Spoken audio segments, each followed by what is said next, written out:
Okay, guys. So, welcome on first English UX Monday of this year.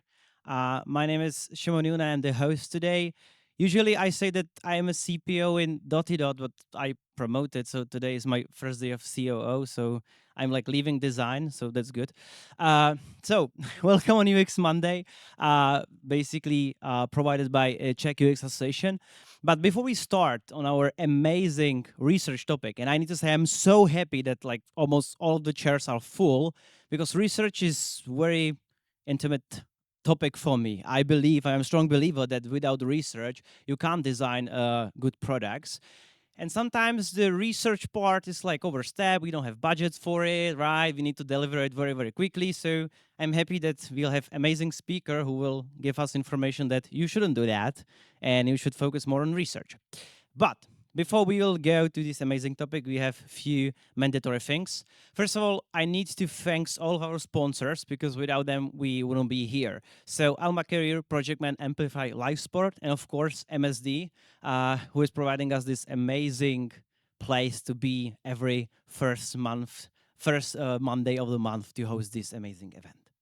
So, a little bit about UX Association. Who is here for the first time? Raise your hand. Okay, some of you. Okay, good.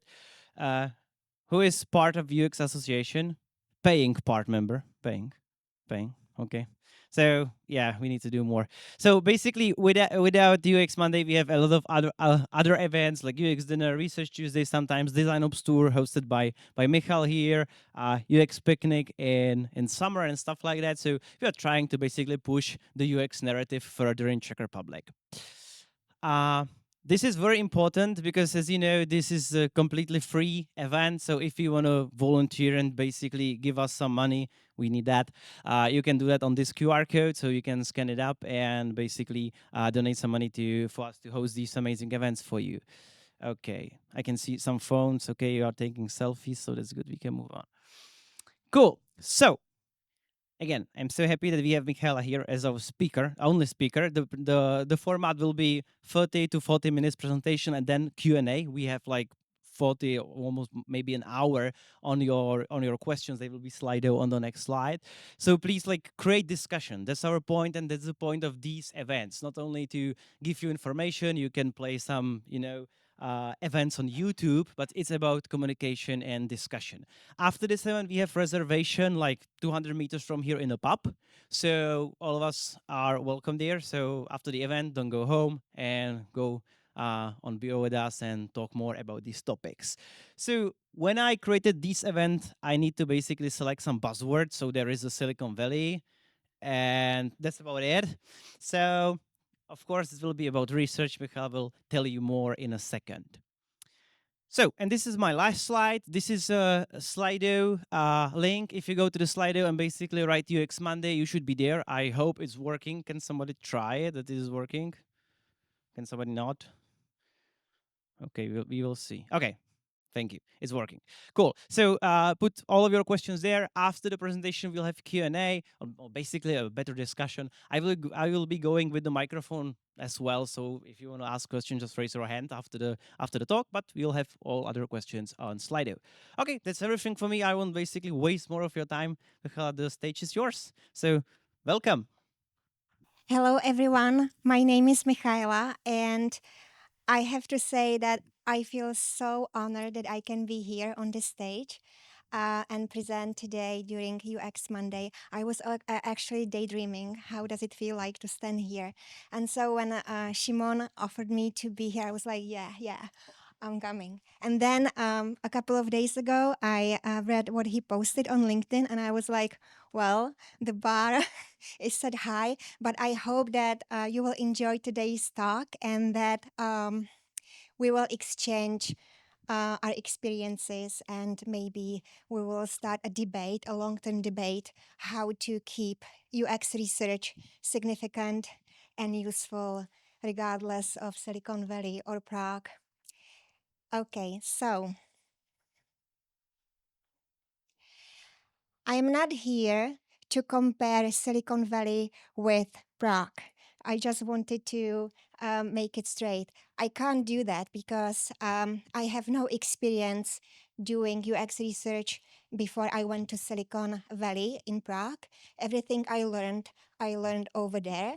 And I decided to bring all the good principles that I believed in from Silicon Valley here. And so this is how I think about it.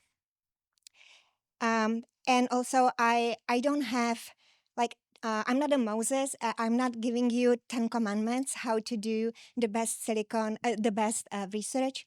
Um, I I just want to share my experience and share it with you. But I think that you should know me a little bit as a person before I will start talking about my experience. Um, I am from a small village from the northern part of Moravia, and I really like simple things because I think simple things make people the most happy.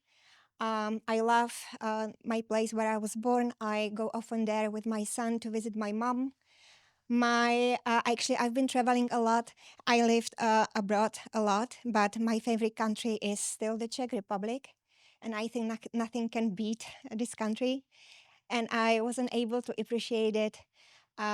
I was able to appreciate it after living so many years abroad. My family is the most important thing to me. Yeah. Um, my family is the most important thing to me ever. And I love all kind of activities. I'm kind of fun, but I really enjoy it doing with my family or my friends, not alone. And as a professional, I I always wanted to be a journalist. So I studied journalism, but after getting a bachelor degree, I discovered sociology and research, and I fell in love with that. And this is who I am. And I also wrote a book, and a couple of people actually read it. My favorite method is ethnography because I believe that um, it's really important to be empathetic and to get into the shoes of the customers. And ethnography doesn't have to be expensive, but it allows you and train you in the experience of people because you get really close to the context where they live. I've been doing research since 2005, and I am actually a hardcore researcher, but more interdisciplinary because I started in academia, then I moved to academic research. Academia, I moved to market research. Then I actually co founded a research agency. But then in 2016, my husband got an offer to relocate from Google in Prague to Mountain View. And this is where I actually started to step into UX research. I spent 6 years in Silicon Valley, and my mission is to bring a couple of good principles that I learned over there here. And I love UX research. I believe I can make things better as a UX researcher, but I couldn't do it without people around me.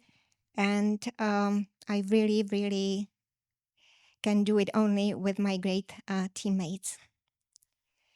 So I am talking about Silicon Valley mindset. So you probably heard about Silicon Valley. It's an area in the northern part of California, um, close to San Francisco, between San Francisco and Cupertino, and it's a home of of the world tech giants such as Google, Apple, Tesla, and you name it. And it's interesting because a lot of things that you use on everyday basis were invented over there. And why is that? Is just a mixture of different factors. One of them is that Silicon Valley is very close to, like, the business is very close to academic research. There is Berkeley and Stanford. So there is a lot of idea exchanges between academia and business. Another is that it's really like the mindset that's there. It's about trying new things and really being an entrepreneur. And but it's also a very highly competitive environment, and it makes you to pull out the more the most out of yourself, and just trying new things.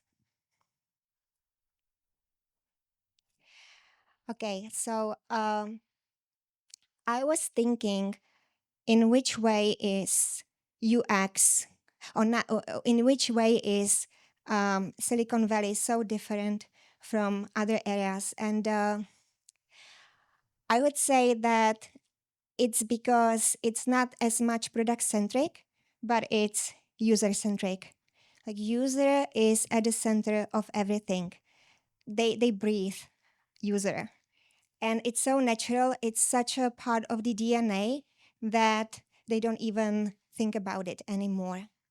And so when we moved there in 2016, I didn't want to transit into UX research. I wanted to stay in market research, or maybe doing something in advertising research, but there were no position open. Everything was about UX. Everything was about UX. Everything was about getting closer to the customers, really understanding it. And that was the only research discipline that was available over there. So I had to transition there. And okay.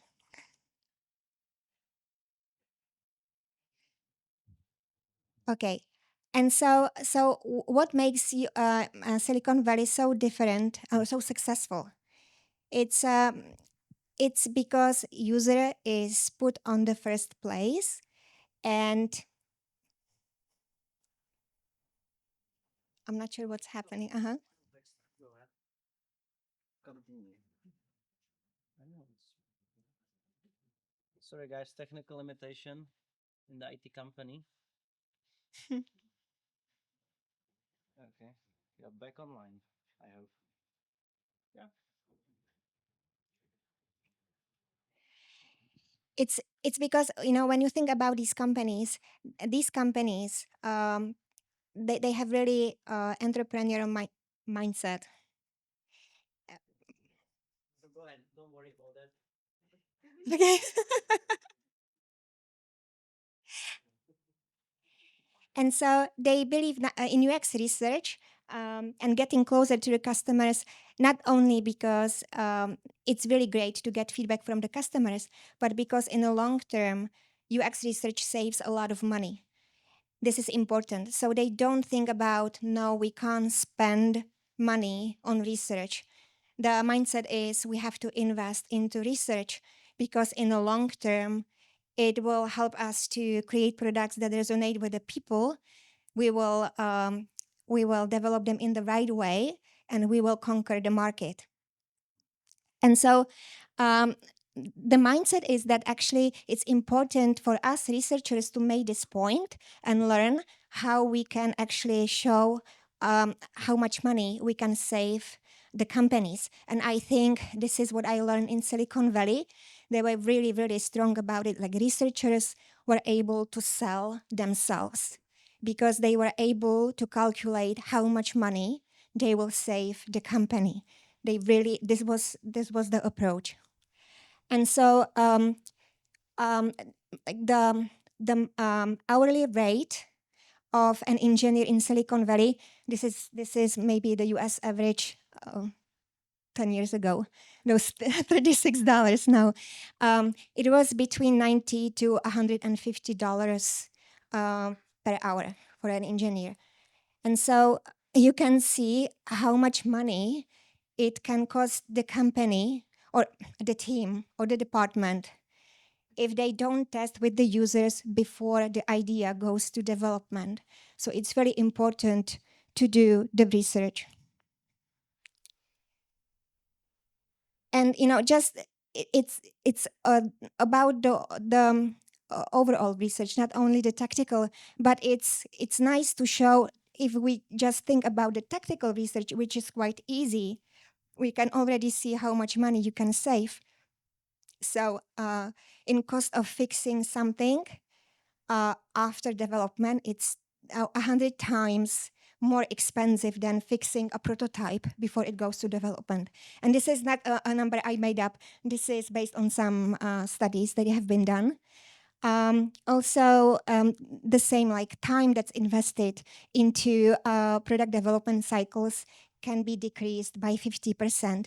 And we know this 85% rules, right? You can discover with just 5 users when it comes to usability testing 85% of usability problems. So why not to invest into it? And these were just the numbers. So how to do it? For me, it was really eyes opening when I went to some meetup in Mountain View, and it was led by Dan Olsen. He was like Shimon. He had like his community around him, and he was focusing on lean, everything that was lean.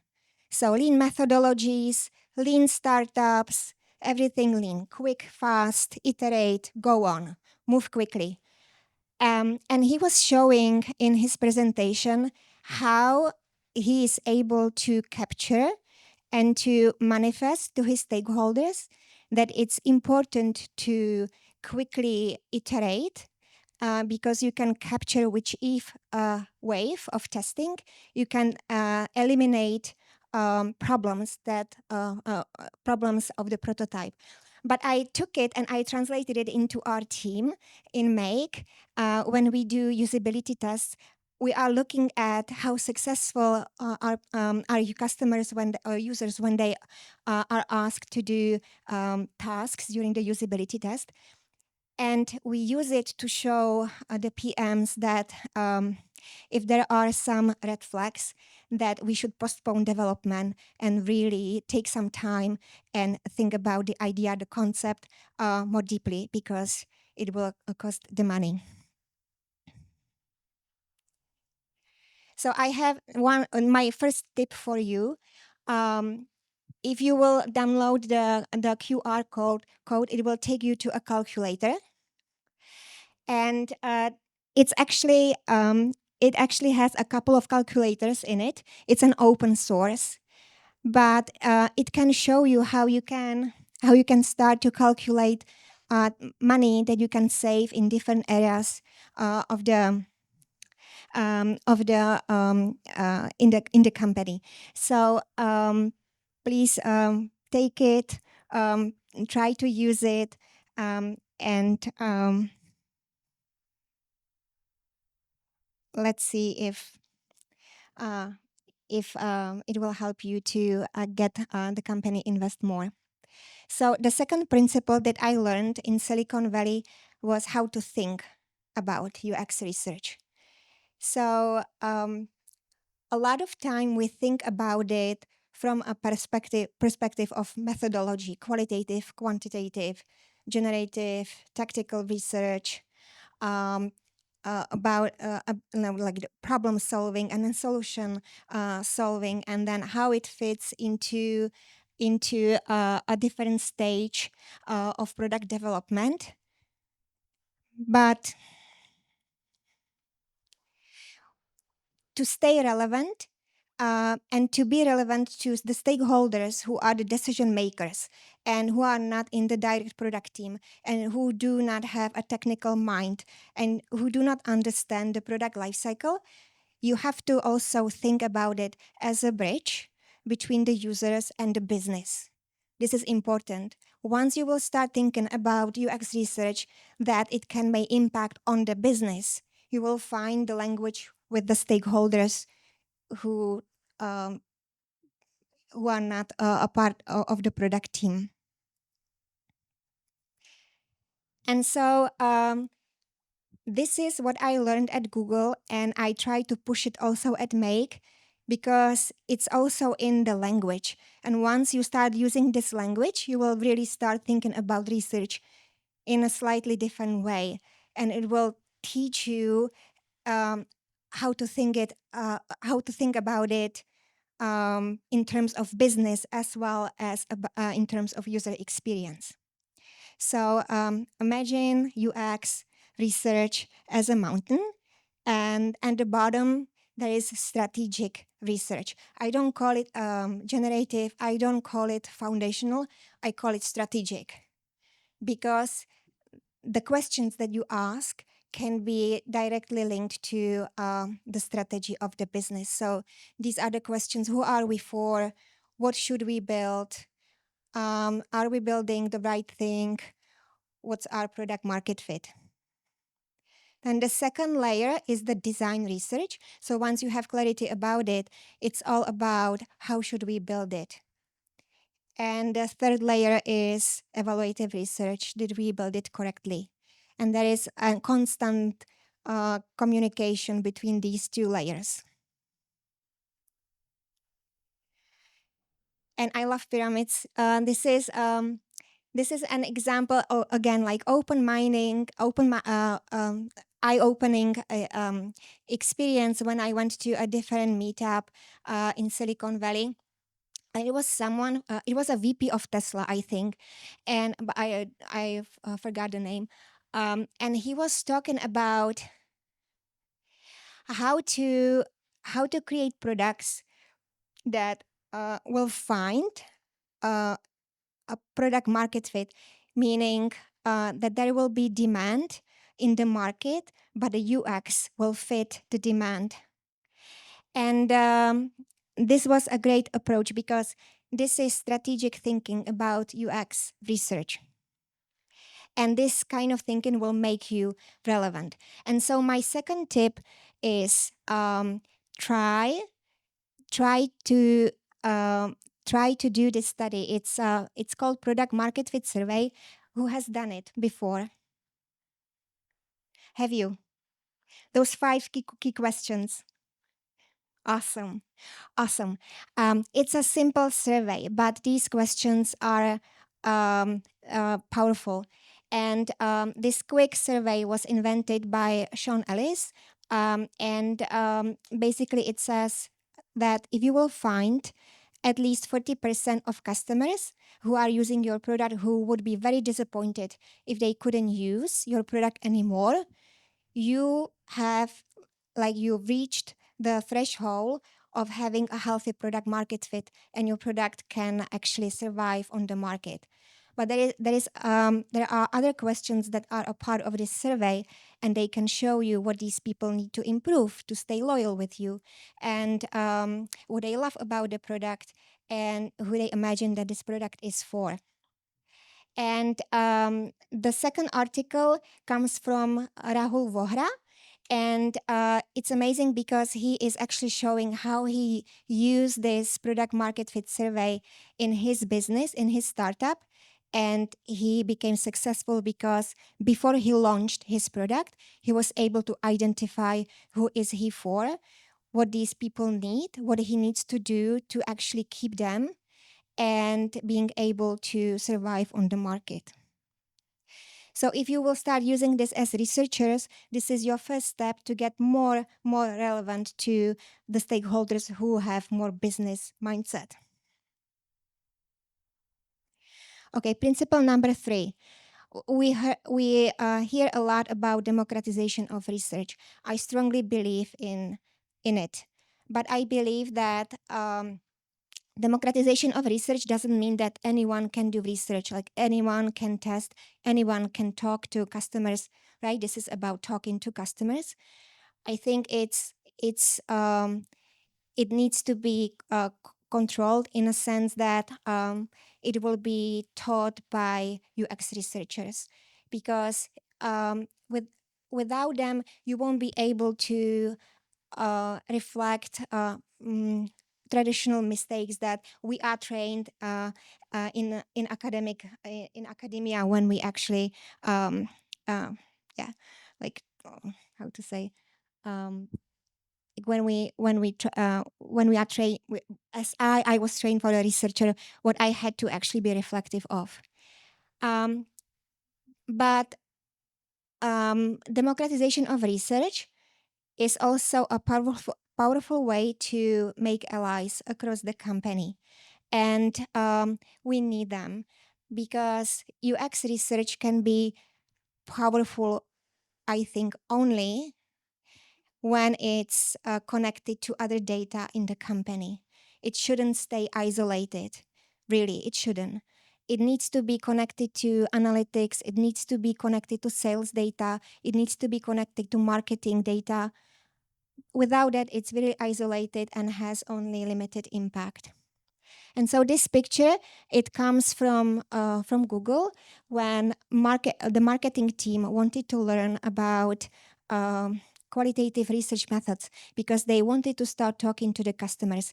And so me and my colleague, we trained them in focus groups because it was the best method that to start with the marketing team.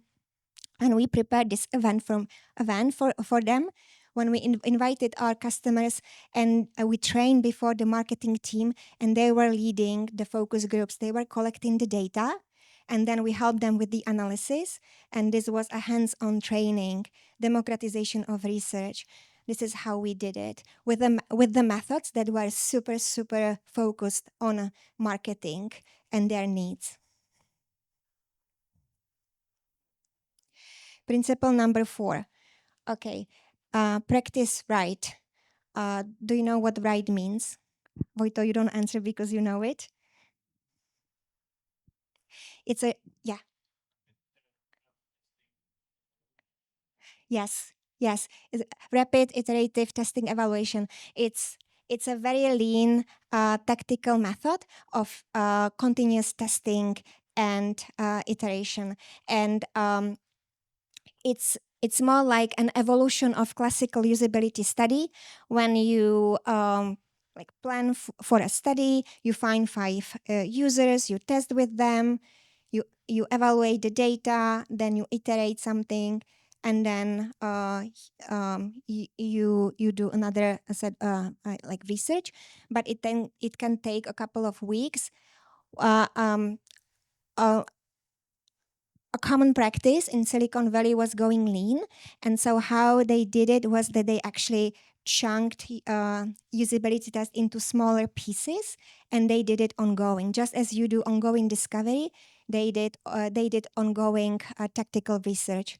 So every week they had slots when I invited customers, and every week we had slots when we invited customers, and we showed them designs, and designers iterated, and so it was very lean. But what was great about it was the methodology, how to understand what needs to be iterated and what not. So every result, every session, the results and feedback from the session was categorized in a way that the analysis was put into 4 buckets.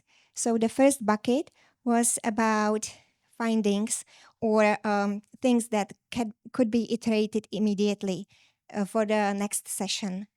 And the second category was about things that actually needed more thought and time. So they were not a part of this week's testing, but it went to the next week because they needed more time to prepare.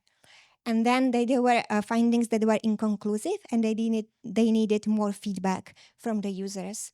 And then after getting more feedback, we try to decide if they go to category 1, so we could do quick iterations, or we needed more time. Now C-Write. This was a level up. So C-Write is collaborative rapid iterative testing evaluation, and it's ideal as a lean method for product trios. So right method can be done by a designer or a designer and a researcher. But collaborative, right, is about getting the engineer and the PM and the designer and the researcher together and really trying to make them work as a team and being a part of this process and getting the PM and the engineer in touch with the customers and together decide about what needs to be done about the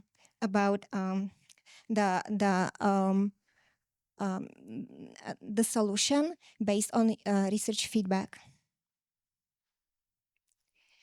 Principle number 5. So, user experience research is not only about usability, testing, and user interviews.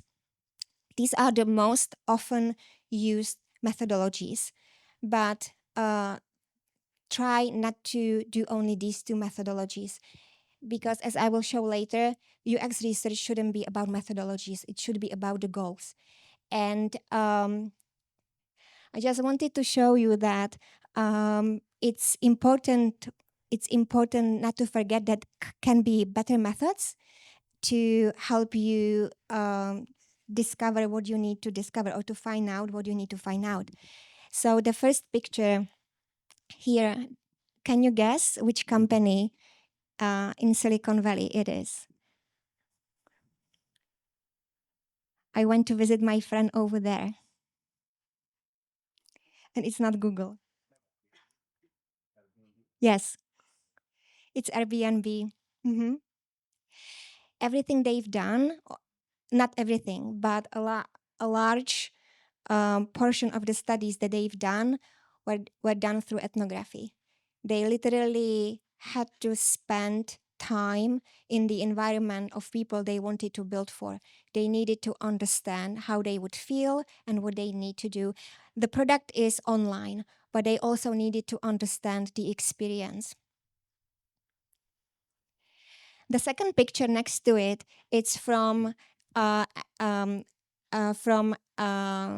one agency, marketing agency in San Francisco, and it was a part of an ethnographic research I did for Google, because there was an initiative when a couple of PMs decided that our product, which was Smart Campaigns is a product for small businesses who don't know anything about advertising, but they can actually create campaigns.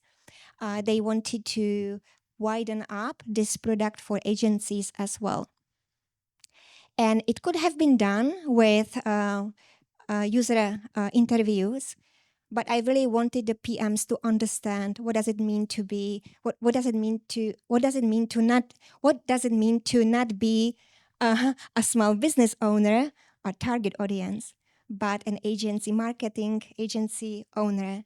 And so I did this ethnographic research with all that context, a lot of videos, because because the results were that our product is not a good fit for this target audience, but the PMs needed to understand what does it mean to be an agency owner. The picture below, it's not Discount, it's other tool, but it's a diary study. And a diary study, it's that you can actually observe people using your product over the time, and you can collect their responses when they are experiencing some kind of experience that you need to explore. And you would say, well, this is something that takes time, and it's expensive, and it doesn't have to be, but it's a good method when you need to really understand what's happening, not only when everything goes well, but when something is not going well. And it was also at Google, we started to do the diary study when COVID hit the world. And the first reaction was that no, we can't invest. From the leadership was that, well, we don't know if now this is kind of excessive and luxury to invest into this methodology. But it was the right step, because we needed to stick in times when everything was shut down. Nobody went to restaurants, nobody went to hairdressers, nobody went to stores, and our product was targeting small business owners. We need to understand what they are doing in these times, because it could bury our product. We need to really watch them over the time and understand how they deal how they deal with the situation when the businesses are getting shut down.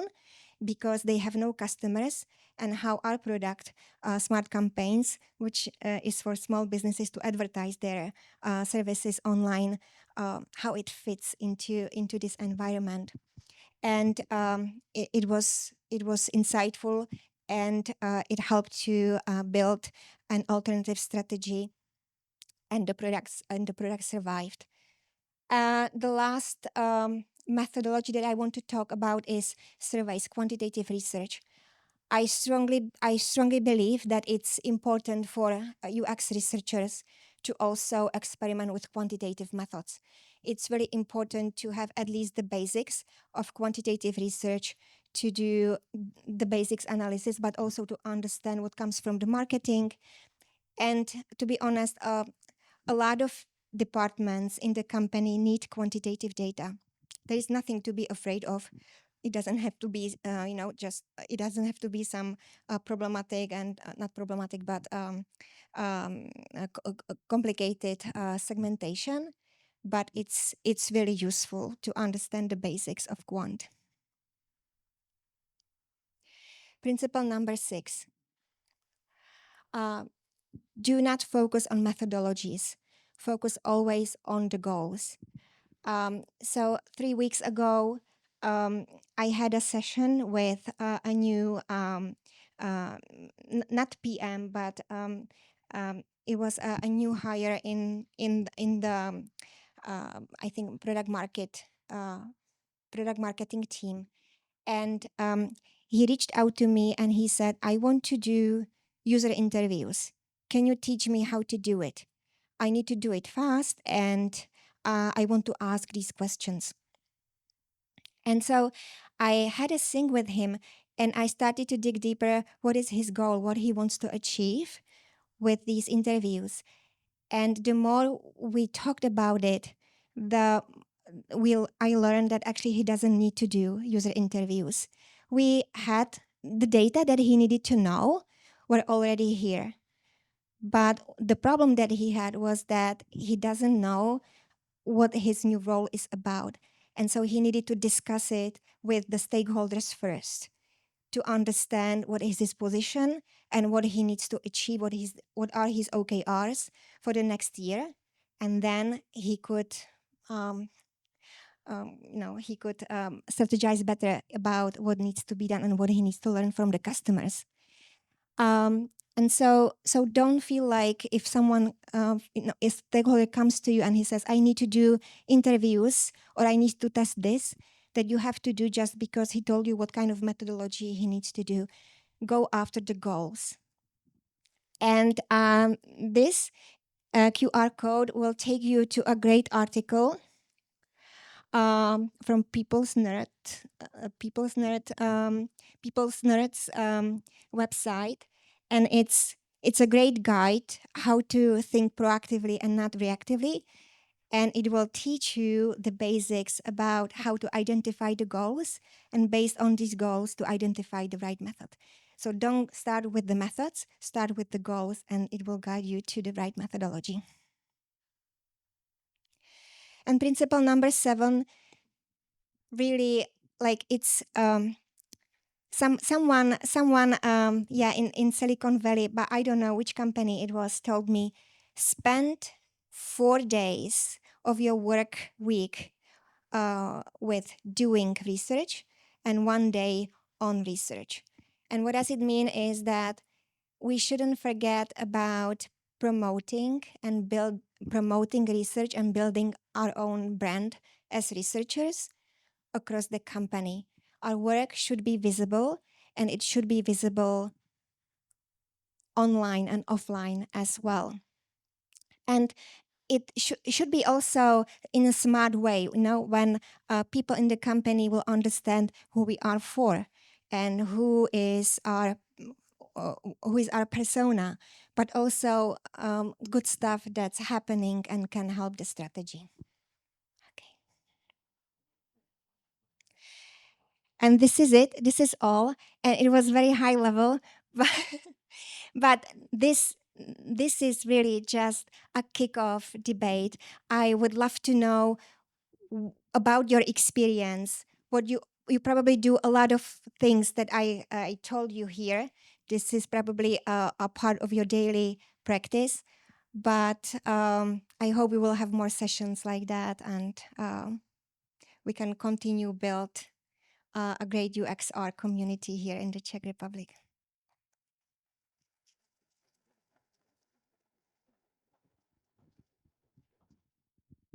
Cool, amazing. So, do you want to sit on the discussion part, or do you want to, stand? Sit. Okay, so I will bring the chairs. Okay, so I will check the questions in a second, but I have a first question. Oh, I have a first question on you. So basically, you were talking about that you work with some new member of a product marketing team. So how much of your time is actually in Make is spent on like doing research versus teaching others or mentoring others to do research?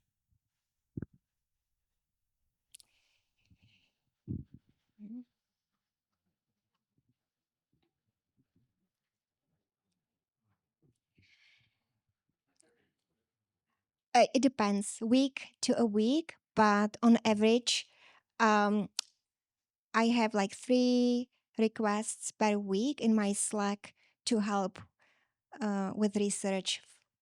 Yeah, from other departments. Yeah, and so 3 requests. What I'm doing actually, this is also a smart way how to push my manager that we need actually more headcount for research, is that I'm tracking those requests. I'm tracking those. I have a spreadsheet. I have an automation, um, and it captures the person, the requests, what kind of study or what they need to help with, and then I'm capturing how much time I spend on it. And on average is between um, 2 hours to 4 hours per week. Sometimes it's less, sometimes it's more. Cool. So I will check the Slido. I mean, on helping with research and or teaching research, and no, and then it's my work. Okay, and you are the only one, right? In Make who's No, in research? I'm No? not. I used to be, but we have Alana. She is a new member of our team, and so Okay, I'm cool. not alone So anymore. welcome. You are in very good hands. Okay, so first questions from Slido.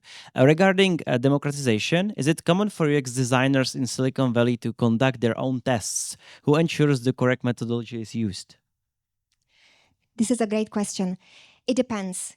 So I started my first experience working in Silicon Valley as a UX researcher was in Kiva at kiva.com, which is a nonprofit organization, and it's all about microloans. So people collect money and then they send it to an entrepreneur in Africa, and that person can start a small business.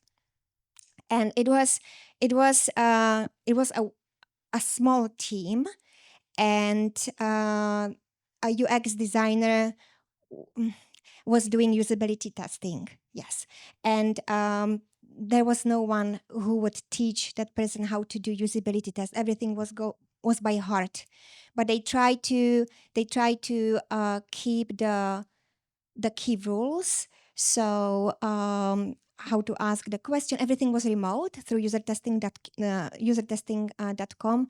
It was unmoderated, and like from that perspective, they were trying to do the best. But what they've done was unmoderated usability testing only.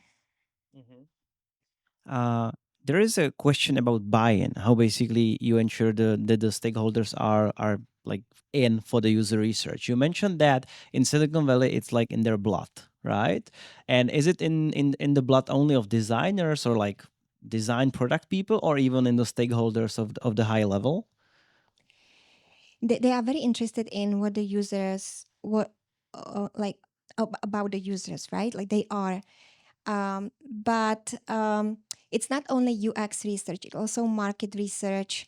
It's analytics. So it's really about data, and it can be qualitative, quantitative, but it's really data driven. Okay, and how to basically do the buy-in in Czech Republic? Because in Czech, the UX research or like investing in it, many people think it's spending money, it's investing. How would you like convince the stakeholders that they should be investing time Mm-hmm. and money to this? Mm-hmm. I think it's like um,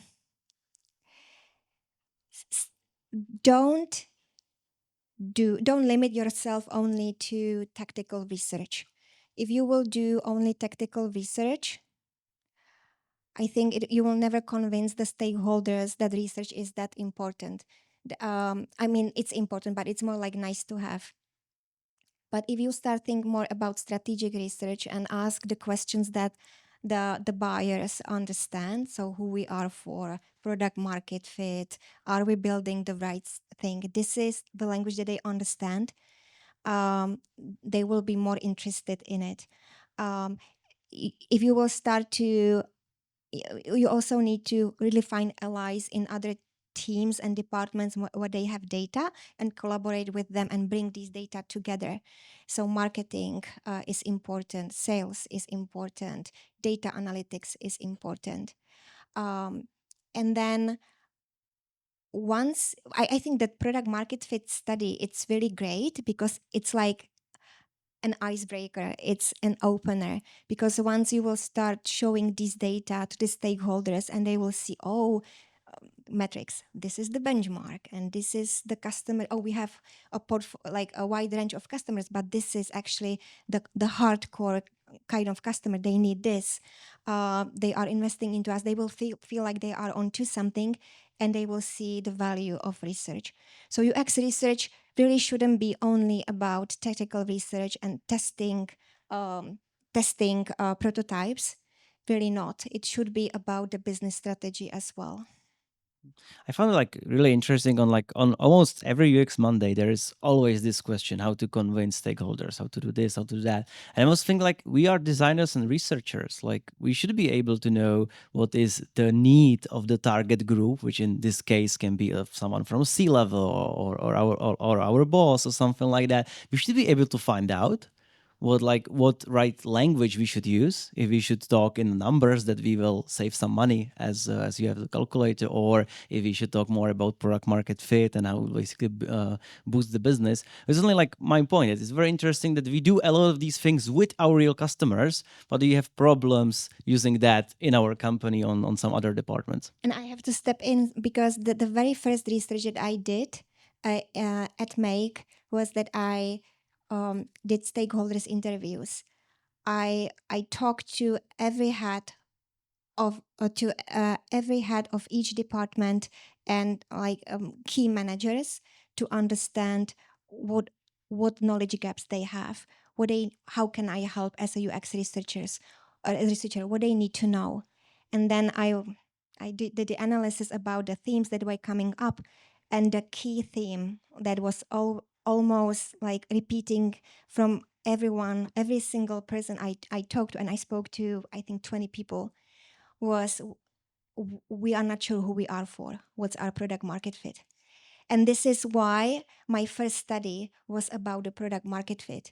And this was my entree. I really sold research to these people because I knew what they need, and I figured out how to give them what they needed. And then I slowly established the research as an important part mm, of the company, but also an important source of data when it comes to strategizing and decision making. And it didn't happen overnight, not at all. It was up and down, up and down. But after 2 years, I have to say that Make really believes in UX research, and mm, they invest money into UX research.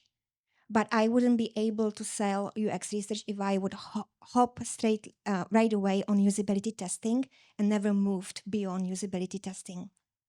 Cool. So basically, be strategic about it, Yes. right? Okay. You mentioned ethnographic research or like a lot. Can you talk more about it? Basically, how you do these kind of methods in Make in practice? We don't. I don't. We don't do ethnographic research at Make, but I hope that one day we will leave the virtual, like virtual world, and we will see our customers in their real life and real environment.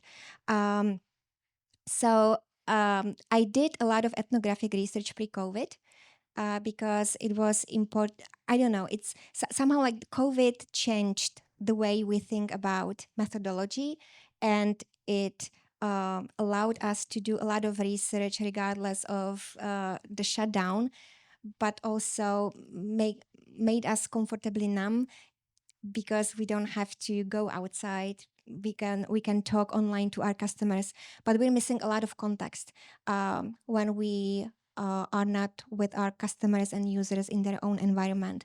We can learn so much just from observing people in their environment, how their day looks like. And when our product, when because we think that they think about us all the time. No, they don't. We really like, there are only moments when we are important to them, and most of the time they probably complain about the product. So it's important to see these moments, but we don't do it at Make yet. Okay, I'll cool. work on it. And basically, back in the Silicon Valley, you did it there, right? Yes. So what was some outcomes of it? Some interesting facts that you can share? Yeah. So I always tried to um, to take the stakeholders with me, at least one or two, to go with me and visit the target audience that the research was about in their natural environment, meet with them, but also observe how we fit into their day-to-day lives. And it was changing how these stakeholders were thinking about the product. So the target, or like our customers, were not the numbers. It wasn't about the revenue. It was like they could feel the problems, but not only that were related to our product, but to them as in their natural life. So everything was put into the context, and it really increased the empathy and helped the stakeholders were not thinking like they were thinking out of the box, more in the context and more from the perspective of our customers. Great, thank you. I want to go a little bit back because you start in academia. So what was like the most important things that you take from academia to business, to UX research? Ah.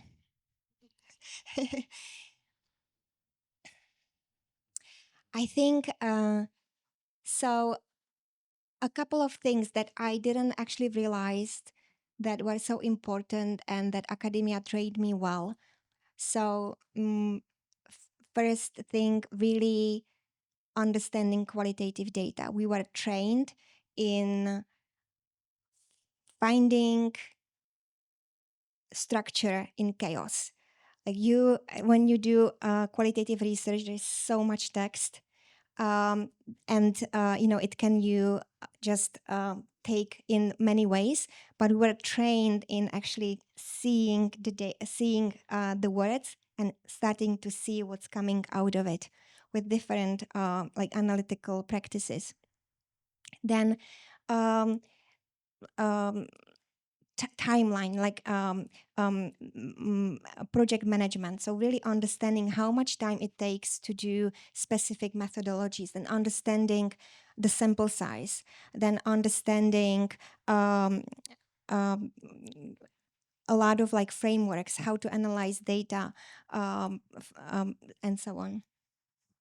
Okay, cool. And like these two words are completely different, or they are in some things same if you look to academia and business? I think in when I was in academia, it was about the topics and the questions that that these two worlds are asking that actually make them apart. But it's my experience from the Czech Republic. So academia in the Czech Republic, it was very much theoretical.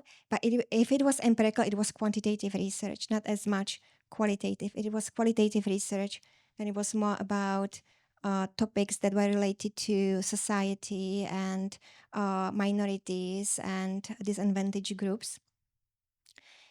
But academia in Silicon Valley, it was much more tied to business. So, for example, teachers who are teaching projects, and I took 2 courses at Stanford.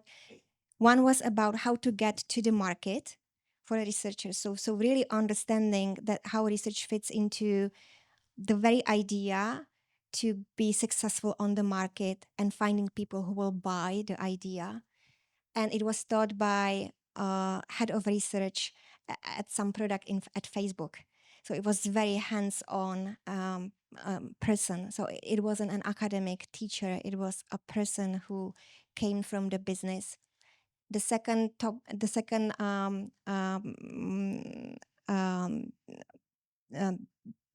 that I took was project management. It was really about understanding how to plan research from start to the end, including the research plan, timeline, and so on. So you could not only as a researcher, but you also manage research effectively. Okay, if we stay a little bit about this, because you spoke about Silicon Valley, that is everybody knows basically Silicon Valley, and we have some image in our head. How is it? How do you think that to be in this environment had impact on you as a researcher? If you will be still in Czech Republic and you weren't go there, do you think that you will be doing the same? Do you think that you will be doing UX research, or you will be in academia? I probably wouldn't be in academia, but I pro- I don't know what would happen. Probably I would stay a little bit in the research company that me and my friend we co-founded, but it was more focused on social impact and collaborating with the government. So I don't know. I think because I ended up in Silicon Valley, it it was it pushed me there. I wouldn't probably do it as quickly here. Maybe I would, but I'm not sure. Okay, so like, what should Czech Republic or Prague do different to have these kind of environments that will basically push people to be more user centric, do more research? Well, this is what I wanted to ask you. Do you feel that UX research in the Czech Republic is not user centric, or the companies are not user centric? Okay, so hands up who thinks that we are user centric. Okay, good. 3 people. We are on the right track. Maybe 4, 5. Okay. So we have like 5% of the people thinks that. So like we are almost there in like from look of European Union, right? And what so if the companies are not user centric, so what they are? Money centric, stakeholder centric. What does it mean? Ah, I see. Okay. So short term goals, not a long term strategy tied to users. Mm-hmm. Mm-hmm. Mm-hmm. Okay, interesting. Like, and do a little research here. Who is a researcher or who is working in research? Okay, that's about like 5 to 6 people. That's good. And who is the designer? Okay, and from the designers, who is doing research every month from a designer point of view? Okay, that's good. Okay, cool. So, like, do you think that the environment is changing or not? Do you think that the environment is changing? Okay, who thinks that the environment is changing for better? Okay, 6 people. We always have 6 people. Like always, that's good. Yeah, moving further. Okay, that's cool. Do you think that it is changing? Like, from your point of view, when you came back to Czech Republic, I know that you started working in Make and do like these amazing, cool stuff that you talk about here. But do you think that the environment is changing? That we are like more user focused? Because, like, to be honest, to have 5% of the company's user focus is like a little bit scared, from my point of view.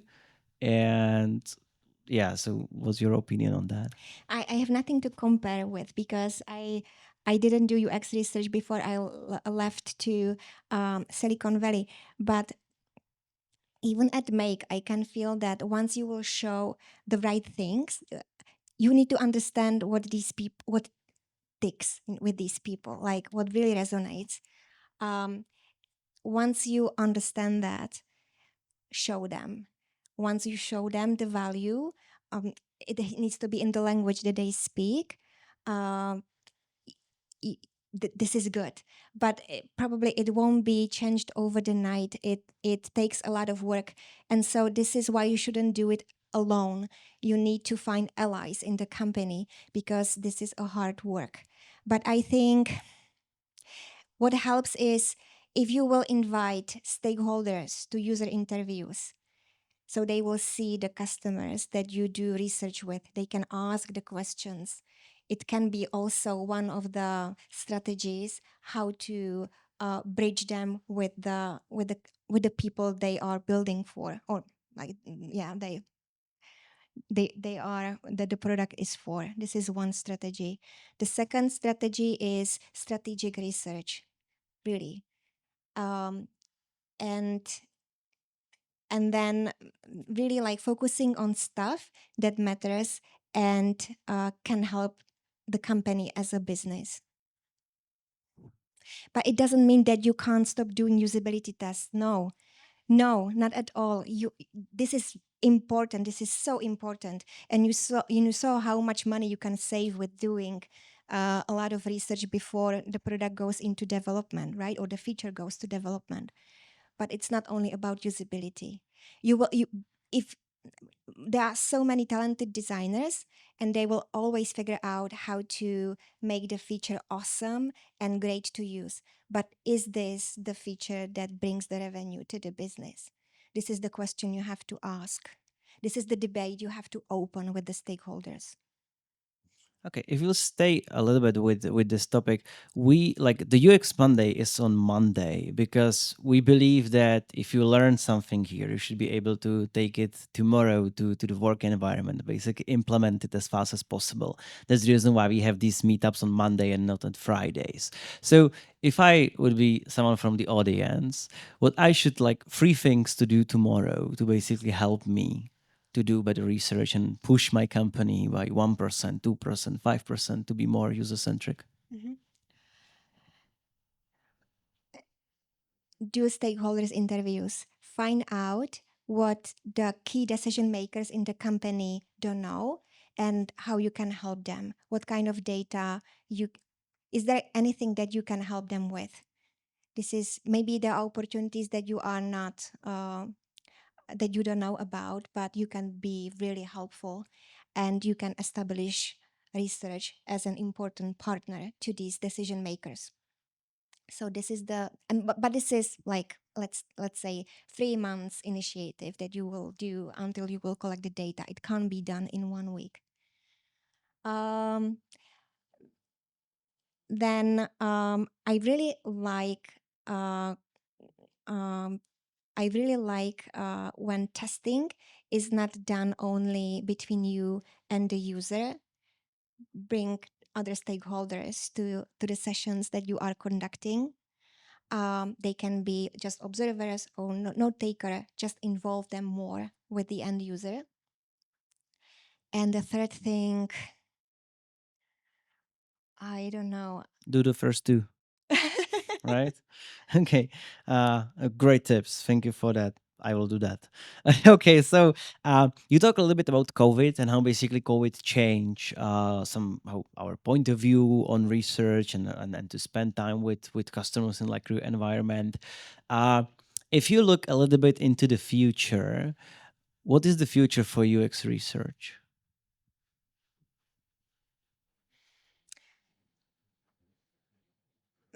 I think it will not go away.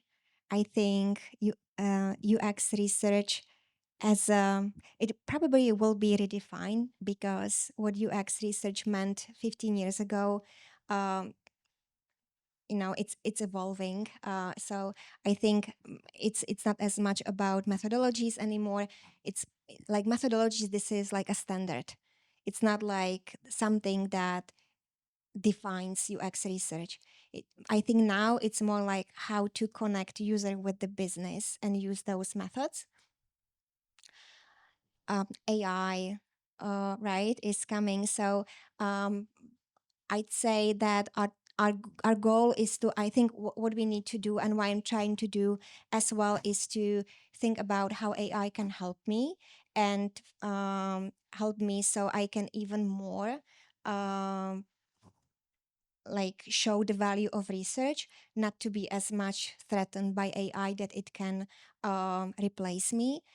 But it really can't replace you if you are tied to business goal and business strategy, um, because and to customers, because this is what AI can't do.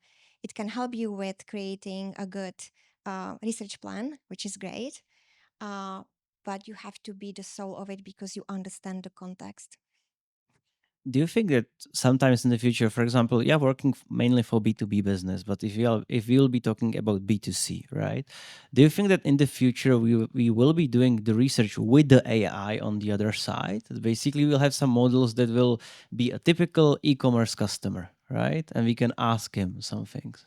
Do you see the future in this, or do you think that we will be still like working with real people in the research field? That's interesting. I think we are experimenting. Like we will be probably experimenting in this area. I can't see. w- Probably yes. I think yeah, yeah. There will be a lot of experimentation in that area, but how it will end, I'm not sure. But definitely there will be attempts to yeah to explore. Are you exploring something in Make that you can't talk about? Not. Okay, cool. You had amazing picture in the middle of the presentation with the workshop with the marketing people that you basically teach them how to do research, and it was their initiative, or you basically somehow push them to learn more about this. They came to us and they wanted us to do research for them, and we had no capacity to do it. And so what we did was like we don't give them a fish, we will give them the net so they can start catching the fish. But it was important that we trained them well, and we understood what kind of research they wanted to do. And for the marketing research, it was more about understanding how people react to to the words and campaigns that they want to post, so this methodology was more tied to traditional marketing research. So we did a workshop on focus groups, everything like how to avoid bias, how to ask question, what's kind of interactive um, mm, um, interactive tasks do with the group, and then we conducted this event when marketing people were the researchers in the shoes of researchers, and we helped them to do the analysis.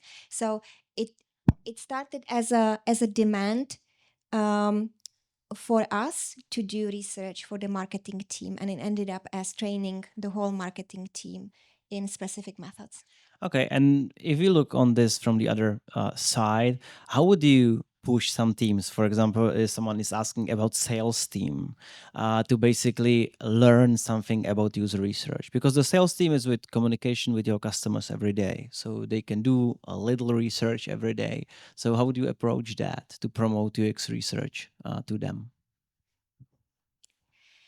So currently at Make, um, it's not as much about UX research, but it's more about strategic research.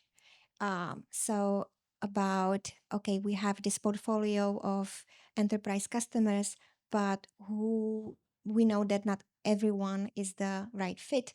Who is the right fit? So it's more about quantitative data mapping our portfolio of customers and building a strategy around them. So quantitative research. Okay, cool. Last three questions from the audience. Do you want to ask something? Hands up. Okay. Thank you for your talk. It was very insightful. I have a question. You said talk to the stakeholders and make sure you talk to them in their language. Are you suggesting that all of the UX researchers also should turn into the sales team? Not no, and I apologize if it came across like that. Not at all. But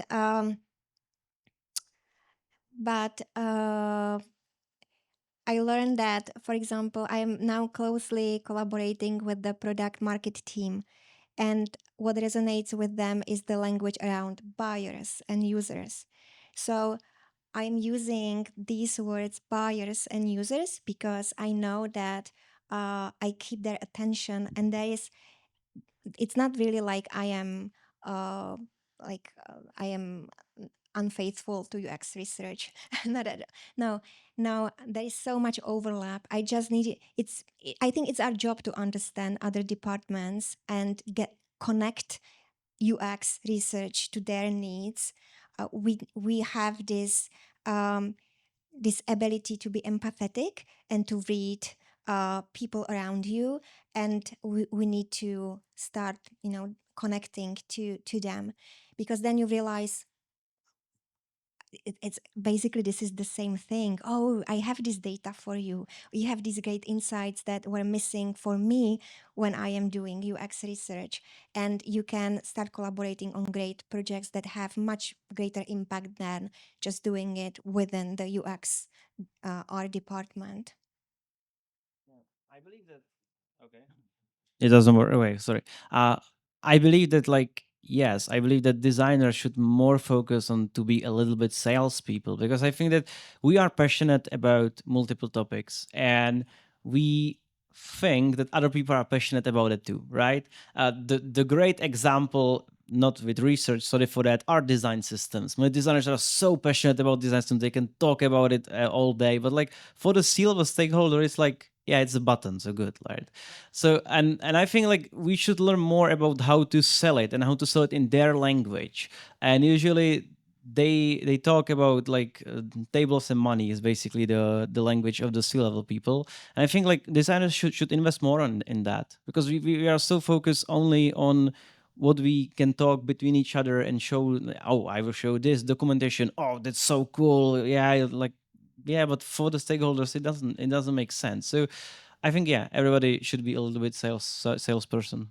But I do the same thing. Like I can, when I am passionate about the research, I go so much into details. I end up in a rabbit hole, and I'm losing the audience. Like the people are looking through me. I lose them right away. It needs to be simple, and it needs to be about something that they can understand as well. But there is something in it for them as well.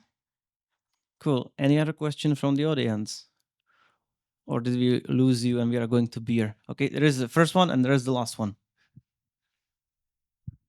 Thank you. I have one question for studying when students think that they would like to go into UX research, because there is not really any direct program path for that. What would you suggest them to focus on when they are figuring out what to learn?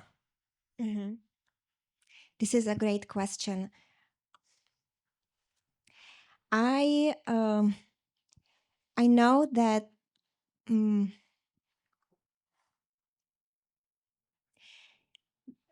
from time to time there are intern programs in companies that they are which are hiring absolvents, like UX or absolvents.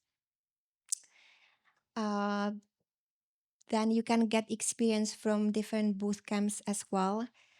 I don't have it here, and I don't remember from my from top of my head, but if you will reach out to me through LinkedIn, I will send you a link to a great guy from New York who is doing practical online courses from people who want to, for designers or fresh UXRs who want to get real hands-on experience with UX research and start building a portfolio so they have better chances to succeed on the market. Me personally, how I started stepping into UX research was that I found an open position for free in San Francisco. It was an internship in the NGO Kiva.com for 6 months. And I was traveling there 3 times a week. It was 3 hours ride on the train because I really wanted to get my hands on. And I had a 18 months old kid at home and, just like there are opportunities, but, and it doesn't have to be that you land like an amazing job right away after the university. I think it's not like that. You have to start looking for opportunity. I got PhD in qualitative research. When I transitioned from academic research, my first role was in market research as a quantitative researcher. And but I never regretted this experience because it opened up my eyes that quantitative research is also important, but it wasn't the ideal path for me. And I think it rarely is. Most of the time it's like that. But get in touch with me. I'll send you the link. Hi, thank you so much for the talk.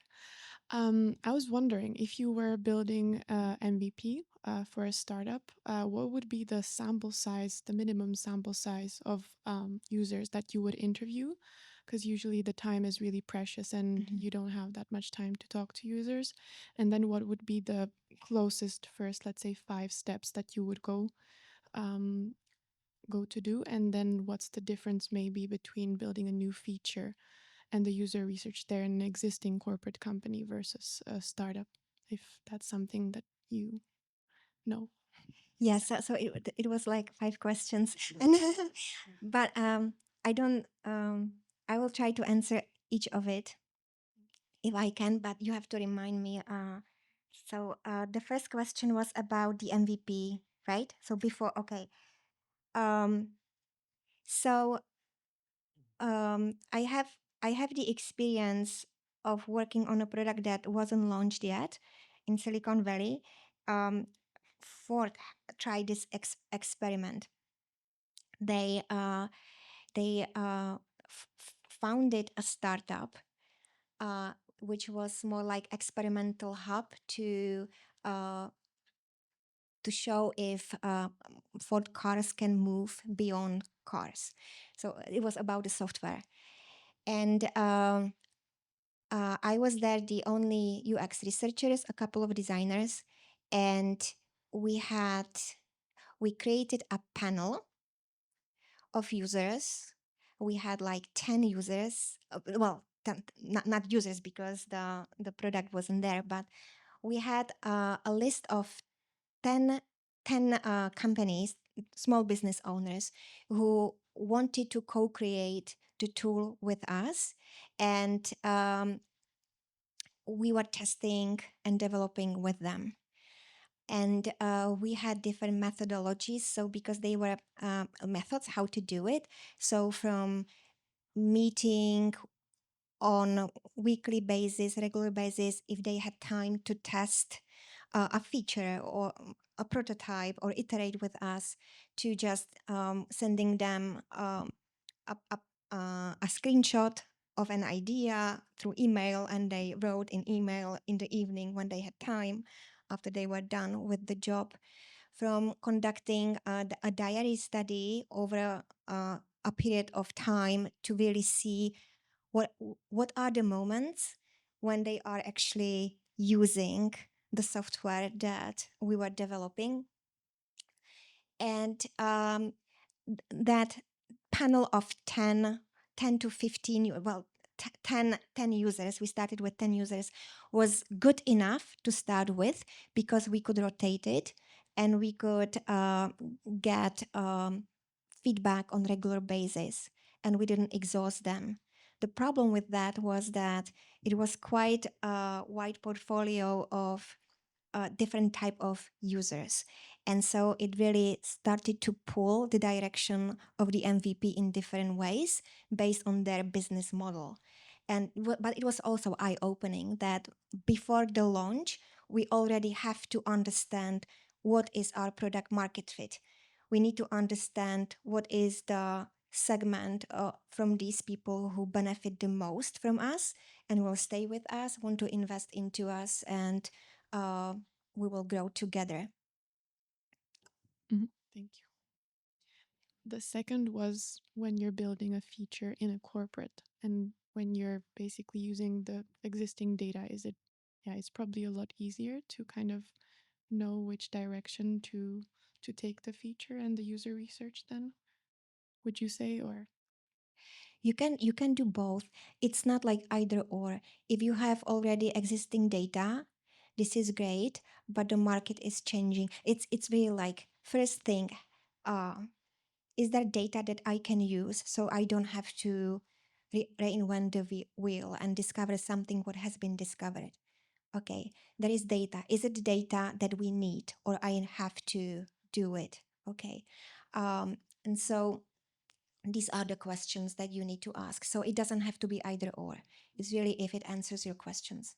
okay, perfect. Thank you.